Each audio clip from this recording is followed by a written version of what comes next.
Bismillahirrahmanirrahim. Assalamualaikum warahmatullahi wabarakatuh. Okey, boleh dengar tak semua? Boleh Boleh. dengar tak? Alhamdulillah. Okey, jadi kita mulakan kelas kita pada hari ini dengan umum kita Al-Fatihah dan bacaan doa sama-sama ya. Bismillahirrahmanirrahim. Alhamdulillahirrabbilalamin. Ar-Rahmanirrahim. Maliki yaumiddin. Iyyaka na'budu wa iyyaka nasta'in. Ihdinas siratal mustaqim. Siratal ladzina an'amta 'alaihim ghairil maghdubi 'alaihim waladdallin. Bismillahirrahmanirrahim. Allahumma aftah alaina hikmataka wa anshur alaina min khazaini rahmatika ya arhamar rahimin. Rabbi shrah li sadri wa yassir li amri wahlul 'uqdatam min lisani yafqahu qawli. Rabbana atina fid dunya hasanah wa fil akhirati hasanah wa qina adzabannar. Rabbana zidna ilman warzuqna fahman. Walhamdulillahi rabbil alamin. Okay, jadi Alhamdulillah, tahniah, terima kasih yang ada masuk dalam Google Meet kita pada hari ini. Okey, terima kasih Naim, Atika, Nu'man, Amanina, Alia, Sofia ya, yang ada dalam kelas pada hari ini. Sebelum tu Umi nak minta maaf sebab minggu lepas Umi tak ada. Umi ada bertugas kat luar. Okay, jadi pada hari ini sebenarnya Umi nak berkongsi lah sebab kita mungkin lepas ni kita akan buat aktiviti lain. Jadi hari ni kita akan lecture dulu sekejap. Okey, jadi hari ni kalau ikutkan minggu ni kita dah masuk dalam minggu yang kedua yang mana kita ni masuk dalam tajuk falsafah ilmu ya. Jadi bila cerita tentang falsafah ilmu, ni pasti semua orang dah tahu dah hukum menuntut ilmu tu apa dia ya. Macam mana cara belajar yang berkesan dan sebagainya. Cuma pada hari ini Umi sebenarnya nak berkongsi tentang kata-kata daripada Imam Ash-Shafi'i. Uh, Bagaimana konsep dan juga falsafah dalam menuntut ilmu itu sebenarnya ya. Umi faham ya semua orang datang ke sini ya, daftar pada 2 minggu lepas ya, semalam balik pula kat rumah kan. Uh, Umi tak tahulah, mungkin ada yang seronok dapat balik kan. Tapi walau macam mana pun bila kita berada kat rumah ni faham-faham lah kan, bila online kan kadang-kadang mungkin masa tu kita tak dapat susun dengan baik kan. Tapi percayalah ya, letakkan disiplin dalam diri supaya bila kelas pukul 8 kita buat macam kita kat college lah. Kalau kat college kita bangun pukul 5.30 pagi, pukul 6, kat rumah pun samalah untuk kita buat persediaan-persediaan ni sebenarnya ya.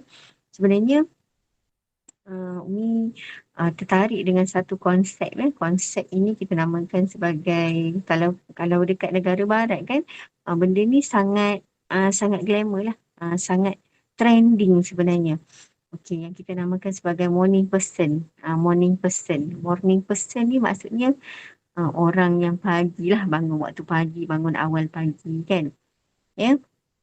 Jadi Umi sebenarnya tertariklah dengan konsep morning person ni sebab dekat barat dia baru macam ada morning person ni ya.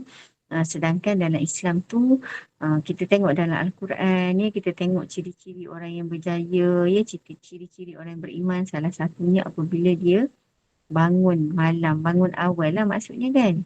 Ya. Kalau kita fikirlah secara logik ya, apa dia faedah jadi morning person ni? Ni ada terbaca satu artikel lah. Artikel ni Umi baca artikel daripada negara barat lah kan. Kenapa dia orang jadi morning person? Walaupun dia orang tak bangun sembahyang subuh ya, tapi dia orang bangun awal ya, dia orang bangun bersenam ya. Dia orang bangun walking, buat brisk walk pagi-pagi kan. Okey, bila kita jadi morning person, sebenarnya bila kita bangun awal ya, secara logiknya kita telah mendahului orang lain. Orang lain tidur lagi, kita dah bangun awal. So bila kita mendahului orang lain, kamu percayalah bila kamu bangun awal, kamu boleh susun masa kamu dengan baik. Ya? Jadi latihlah diri supaya tidur awal dan bangun awal supaya kita dapat menepati masa. Okey? Alhamdulillah. Untuk hari ini, ya Umi nak berkongsi dengan kamu satu kata-kata daripada Imam Ash-Shafi'i. Ya? Kata-kata daripada Imam Ash-Shafi'i. Okay. Boleh nampak tak Umi punya ni screen sharing tu? Boleh. Okay, terima kasih atas respon. Baguslah kamu ni. Ya, respon je Umi cakap walaupun pagi-pagi ni kan. Okay, boleh nampak macam loading sikit kan Umi rasa. Kenapa tak keluar dekat skrin? Dekat skrin kamu keluar tak 6 perkara dalam menuntut ilmu ni? Tak keluar lah Umi. Umi pun kenapa sekejap try balik semula.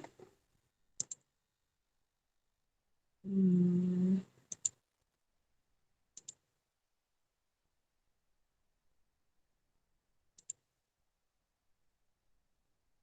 Tak boleh.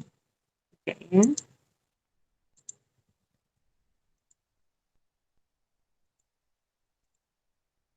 Hmm.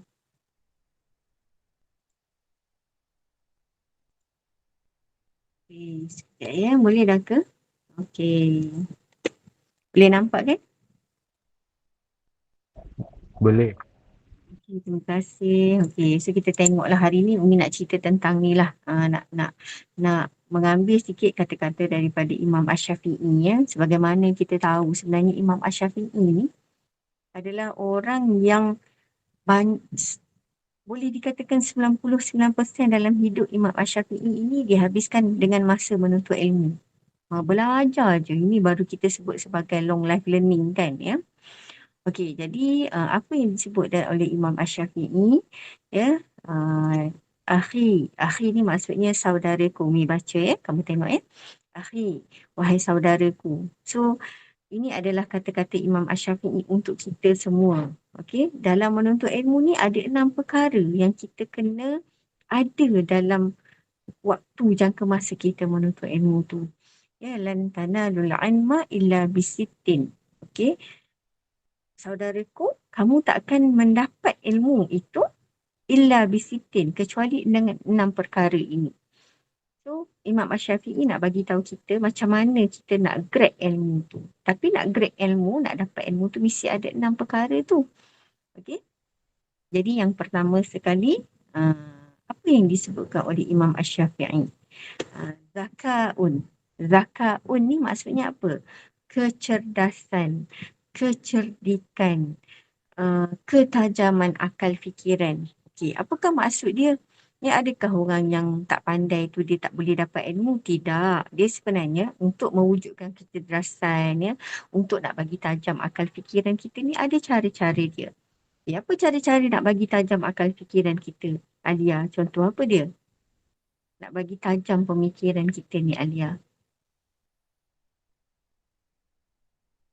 Alia boleh dengar Umi? Boleh dengar Alia? Tak dengar kot. Okey. So kita tengok Boleh. Boleh Alia. Okey Alia. Macam mana Alia?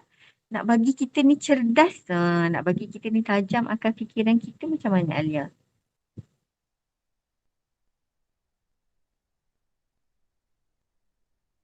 Banyak membaca. Alhamdulillah betul lah Salah satu daripada cara untuk nak bagi akal fikiran kita ni cerdas, cepat tangkap, tajam. Salah satunya adalah banyak membaca. Memang betul. Sebab dalam Al-Quran pun Allah sebutkan wahyu yang pertama, Bismillahirrahmanirrahim. Iqra' bismi rabbikal ladzi khalaq. Memang kena baca. So apa yang Alia sebut hari ni sebenarnya kalau kamu tengok kan salah satu daripada kemahiran yang mesti ada untuk generasi kamu ni kan generasi Alia, generasi Nurul, generasi Ahmad ni salah satunya adalah mesti banyak membaca. Tu adalah skills yang sangat power. Pada tahun 2023 ni memang kita kena banyak baca kan. Cuma kalau kita tengoklah, ni contohlah perkembangan media sosial perkembangan media sosial ni macam contoh sekarang ni yang paling trending sekali kita nampak macam TikTok lah TikTok ni dia macam satu video pendek kan, macam ceramah pun pendek-pendek daripada satu segi dia memang sangat bagus lah untuk kita dapat ilmu tu secara segera kan, tapi sebenarnya ilmu ni, menuntut ilmu ni dia mesti ada proses dia. Mesti ada proses dia. Proses tu, kita nak dapat proses tu dengan cara macam mana? Dengan cara kita membaca. Daripada muka surat 1, contoh, sampailah muka surat 290, contoh. Buku tu ada 290 muka surat. Ya? Dan tak dinafikan, orang-orang yang kehadapan adalah orang-orang yang banyak membaca.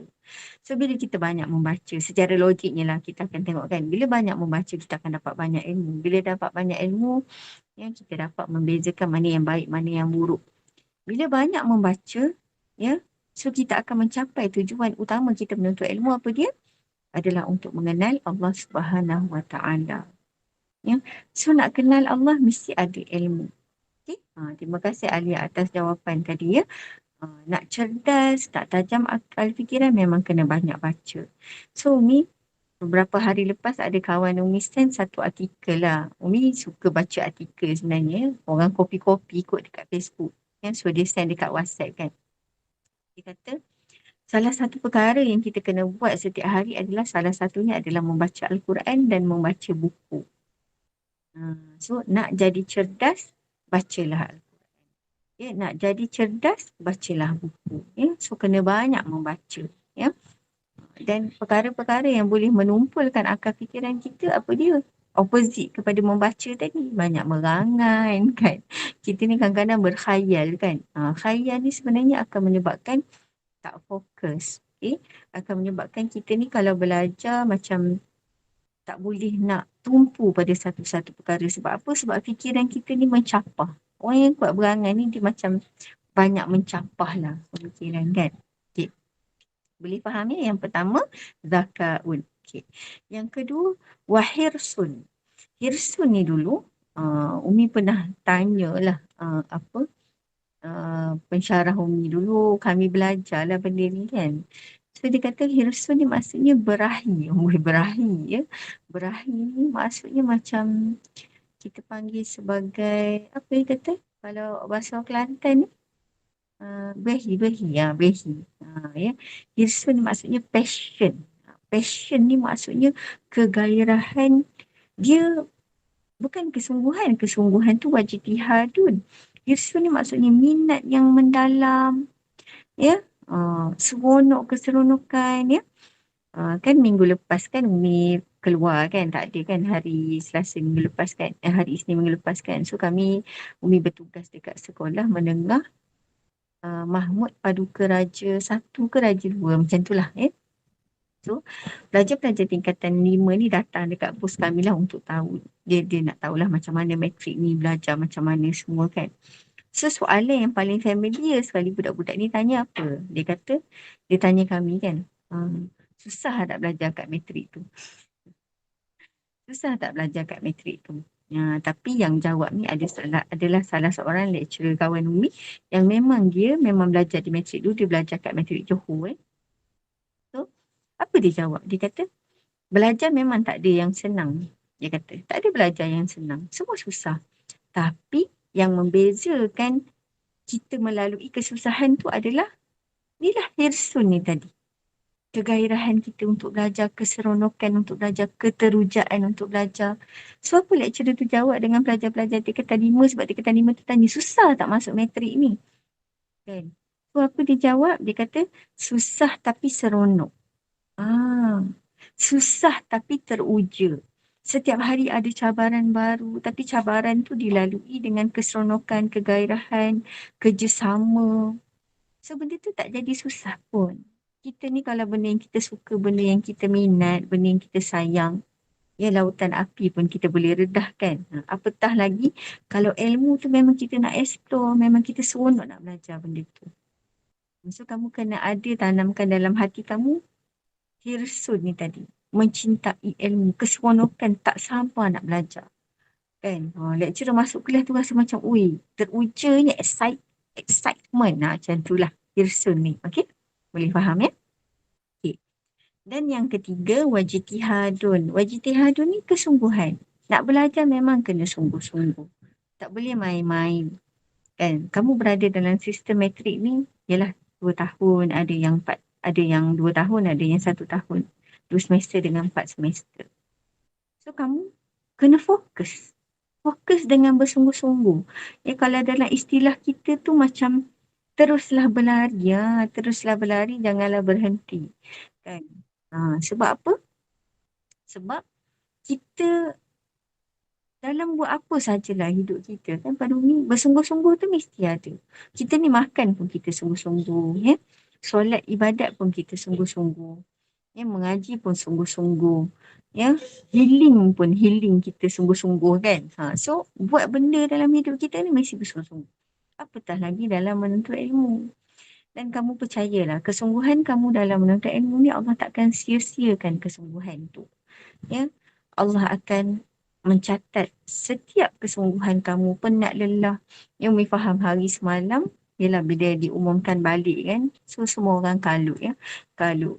Kalut. Pergi ambil buku nota ya. Pergi ke bilik pensyarah ni, ke bilik sana. Itulah kesungguhan. Bersungguh-sungguh. Sambil sungguh, sambil bakar kalori. Sihat tubuh badan insya-Allah. Kan?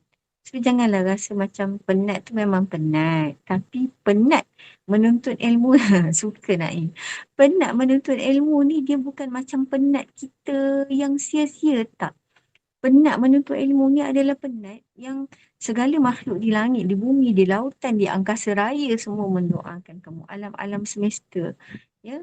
Bintang-bintang, bulan-bulan tu adalah makhluk Allah. Bintang dan bulan mendoakan untuk kamu. Planet-planet kamu.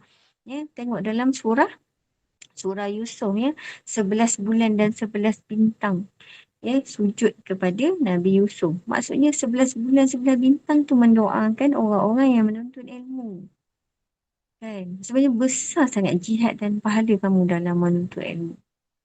Dan Umi faham ya, semalam tu nampaklah letih masing-masing kan. Uh, nak balik mengemas lagi dengan gelap, tak tahu ke mana barang-barang. It's okay. Itu namanya bersungguh-sungguh. Dan kamu percayalah satu hari nanti kamu akan ambil benda ini sebagai satu pengalaman yang indah bila kamu dah berjaya satu hari nanti kamu akan teringat balik benda-benda ni semua. Ya Allah, dulu aku belajar macam ni, macam tu ke sana kemari kan. So itu adalah kesungguhan. Boleh faham ya? Okey, wadirhamun ataupun ada juga perkataan ini disebutkan wamalun. Yang keempat tu adalah harta ataupun bekal. Okey. Bila belajar, memang kita tidak nafikan. Kita memang kena ada kos untuk kita tanggung. Dulu Imam Ash-Syafi'i, bila Imam Ash-Syafi'i ini menuntut ilmu, Imam Ash-Syafi'i ini dia merantau. Merantau daripada satu negara, satu tempat. Benda tu memerlukan kos. So memang kita ada kos untuk kita belajar. Okey? Yang kelima, apa dia? Wasuhbatul ustaz. Wasuhbatul ustaz ni apa dia? Bergaul dengan guru-guru. Berkhidmat dengan guru-guru. Ya, kamu di matri ni Alhamdulillah ya. Umi tidak nafikan. Sebenarnya kamu berada di kolej matrikulasi ni, kamu sangat bertuah. Sebab apa?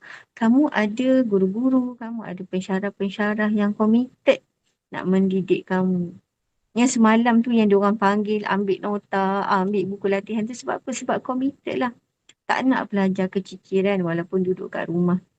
Sebab tu Miss sebut pada kamu awal tadi kan, susunlah masa. Masuklah kelas online masuklah. Kan, kalau boleh seminggu ni ambillah data unlimited sekejap. Okey, kalau rasa dekat rumah tak ada line, dia pagi-pagi pergi dekat tempat yang ada line. Sebab tu Miss cakap dalam menuntut ilmu mesti ada kesungguhan. Ya, bersungguh-sungguh. Hibernate sekejap. Maksudnya start daripada pukul 8 pagi, contohlah kat rumah tak ada line kan. Yang ada line kat mana? Dekat KB Mall. KB Mall ada line kan. So hibernate sekejap daripada pukul 8 sampai pukul 4 petang. Dan cari tempat yang kamu selesa untuk belajar. Belajar kat situ. Buat time tu sama juga macam kita apa? Macam kita kelas fizikal. So susun masa sama juga macam tu. Okay. Jadi guru-guru ni committed. Pensyarah-pensyarah ni committed nak didik kamu. Ya, dan Umi percaya ya, pensyarah kat sini mengorbankan segala-galanya untuk belajar dia. Mengorbankan masa, ya, mengorbankan wang ringgit. Ada di antara mereka yang kadang-kadang photostat nota dan sebagainya guna duit sendiri, guna poket sendiri. Jadi, tapi mungkin diorang tak bagi tahu, tak cerita dengan student kan. Tapi maksudnya student ni bila ada guru yang baik, yang nak berkorban ni, bergaul lah mereka dengan baik. Dan bertanya khabar. Kan? Kalau dalam kelas tu, masuk kelas online, nanti lepas ni tanya, Madam sihat? Sir sihat ke? Seronok lah sikit kan dia orang nak mengajar pagi-pagi ni, semangat ya. Macam tu lah. Okay. Dan bila belajar dekat matrik ni, dia rasa bonding kamu lah dengan pensyarah tu sangat kuat. Ya, sebab mereka ni percaya, mereka ni anggap kamu macam adik-adik kamu, macam adik-adik mereka sendiri, anak-anak mereka sendiri. Macam mana mereka didik anak mereka, macam tu lah mereka nak didik kamu. Dan tak ada beza. Okay? Jadi bergaul lah dengan baik. Mintalah tips-tips dengan lecturer-lecturer macam mana nak jawab soalan ni, macam mana nak jadi orang berjaya, kan? Macam mana nak gorgeous macam Madam lah contoh, kan? So, pandai-pandailah kita blend. Ya? Sebab tu Allah jadikan kita di atas muka bumi ni ramai atas muka bumi kita ni. Malaysia saja ada 37 juta manusia. Okay. So untuk apa Allah ciptakan 37 juta tu? Ya, untuk kita saling berkenal-kenalan, untuk kita saling bersefahaman, untuk kita saling bekerjasama. Kan? Latar belakang memang berbeza. Macam kamu ni nanti, PBL nanti. Okay, untuk PB nanti, minggu depan Umi akan briefing teruslah pada projek. Okay? Sebenarnya nak briefing minggu ni juga. Tapi sebab dah atas talian macam payah jugalah kan. Jadi, adanya kawan-kawan bila buat bekerja dalam kumpulan ni kadang-kadang yelah biasalah orang ni latar belakang dia macam ni, cara bercakap dia macam ni. Tapi pandai-pandailah kamu blend antara satu sama lain. Okey, saling bertolak ansur. Ada orang dia lebih kot ni, kurang kot ni. Kita tak boleh nak harap semua orang macam ni. Sebab kita ni macam ni, kita ni saling melengkapi antara satu sama lain. Okey, boleh ya? Jadi bergaul lah baik dengan para guru. Sebab tu dulu-dulu kan, Umi ingat cerita mak-mak nenek-nenek kita dulu masuk sekolah pondok tok-tok kita dulu. Dia kata bila belajar kat sekolah pondok ni, dia kata antara salah satu benda yang dia kena buat adalah khidmat dengan guru. Umi tanya khidmat macam mana? Dia masakkan untuk cikgu dia, ustaz dia, ambilkan air dia kata. Sebab dulu kan tak ada air pipe ya. Lepas tu duduk dekat pondok-pondok kecil-kecil ni. Macam tu dia orang masak sendiri dan sebagainya. So khidmat untuk guru dia. Okay.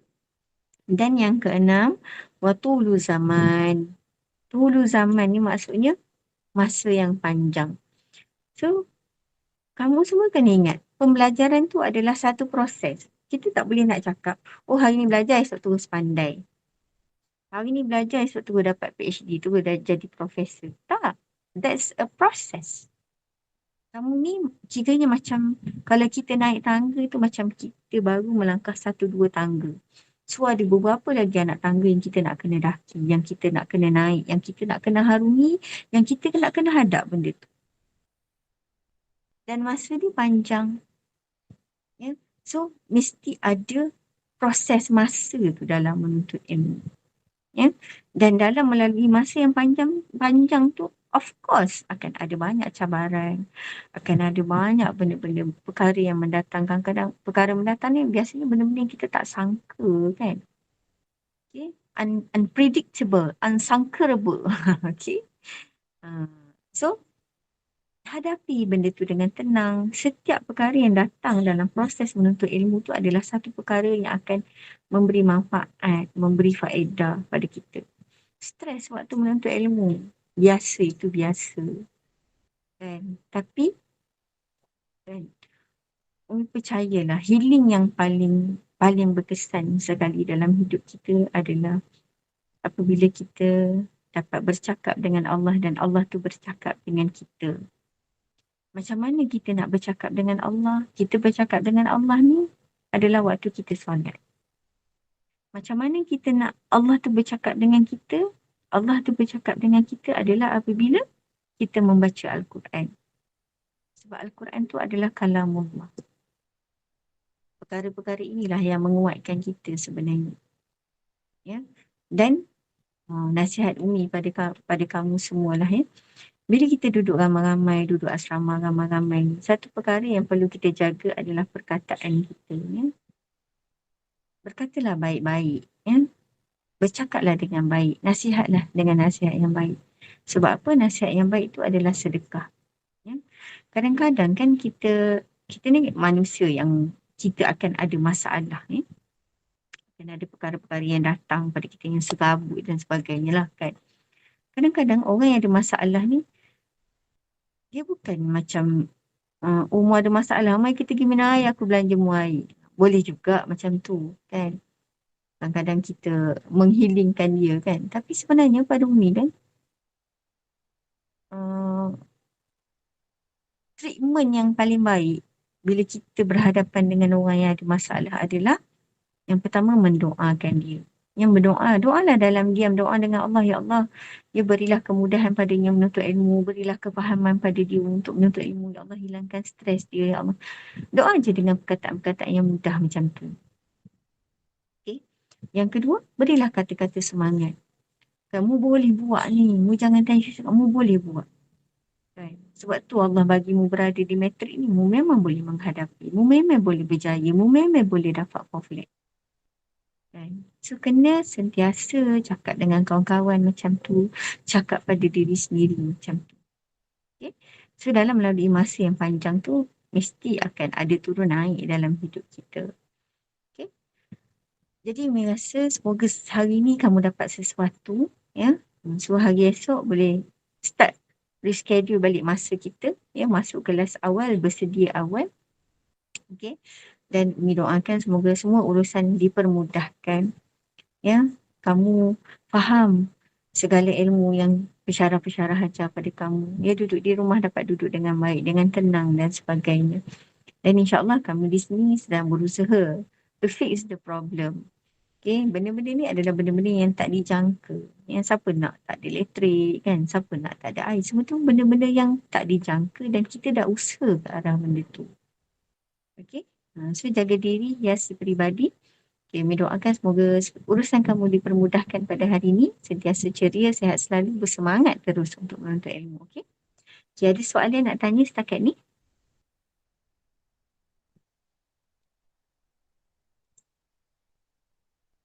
Ada soalan nak tanya setakat ni? Atika, sihat Atika? Adakah Atika? Fazliana? Ya, Umi. Nu'man? Alhamdulillah sihat semua ya. So itu saja untuk hari ini. Nanti apa-apa, okey, nak minta tolong buat grup untuk Umi juga ya. Nanti. Jadi itu saja untuk hari ini. So kita akan kembali balik kepada grup WhatsApp kita. So jaga diri, hiasi peribadi. Ya, kita akhiri kelas dalam talian kita dengan kafaratul majlis dan juga surah Al-Anfal. Subhanakallahumma wa bihamdika asyhadu an la ilaha illa anta astaghfiruka wa atubu ilaik.